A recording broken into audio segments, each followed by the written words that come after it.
Alors nous sommes ici à la mairie de Bagnoul-sur-Mer où nous proposons une exposition qui s'intitule Un autre regard. Donc je partage cette exposition avec Christine Bazanté, sculpteur. Et donc ici je vous présente un travail sur l'eau. Alors ce travail, si vous voulez, au départ j'ai voulu le travailler comme une marine. Et puis je n'étais pas satisfaite du travail. D'où l'incrustation d'éléments extérieurs. Parce qu'il y a une double lecture dans le fond, donc, qui est un petit peu statique, immuable. On traverse un petit peu le temps avec l'apport de ces éléments que sont ces matériaux. Et ceci donne la force au tableau. De Bagnoul, c'est qu'on a la possibilité de créer des pôles complètement différents et donc de présenter une autre piste de mes recherches en peinture. Donc ici, on est dans ce que j'appellerais une écriture, des pictographes ou des pictogrammes. Et il y a également une recherche des éléments. Et par exemple, dans le premier tableau, même s'il paraît vide, pour moi, il est complètement plein. C'est-à-dire qu'avec ce point noir central, avec cet état de matière, et les deux traits verticaux qui paraissent comme une canalisation, il me semble avoir dit un tas d'histoires.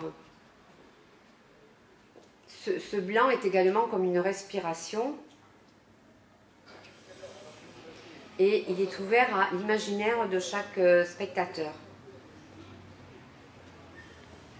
Ensuite, en ce qui concerne les autres tableaux, il y avait comme une sorte d'urgence de déposer les traits, les coups de pinceau, et en même temps cette encre bleue et ces écritures chinoises. Alors pourquoi chinoises? Parce que quand on dit je parle chinois, on ne comprend pas. Donc c'est une écriture qui vient à moi spontanément et je ne saurais la traduire, mais je pense qu'elle a un impact et c'est comme les hiéroglyphes. Alors pour moi, je vois ça un peu comme un jeu de pistes, un labyrinthe. En même temps, il y a une transversale, une traversée du tableau par ces traits bleus. Alors ici, c'est un travail plutôt par rapport à mon environnement, c'est-à-dire que tous les jours on reçoit des informations et en l'occurrence là c'était le changement de nom de pays catalan ou Occitanie et Midi-Pyrénées. Et donc tout un travail de recherche, on va dire, s'est posé à moi et j'avais besoin vraiment de le poser. Quel impact cela avait sur nous? Voilà, alors en ce qui me concerne, je retraçais un petit peu l'historique en pensant au Palais des Rois de Majorque qui est le socle où se sont écrits les histoires, les manuscrits, la roue du temps, la catalane avec sa mantille, les alliances, donc les anneaux, les bouchons, donc la déclaration de certaines décisions. Voilà, et puis quelques petits rappels de l'Occitanie, de l'Hérault.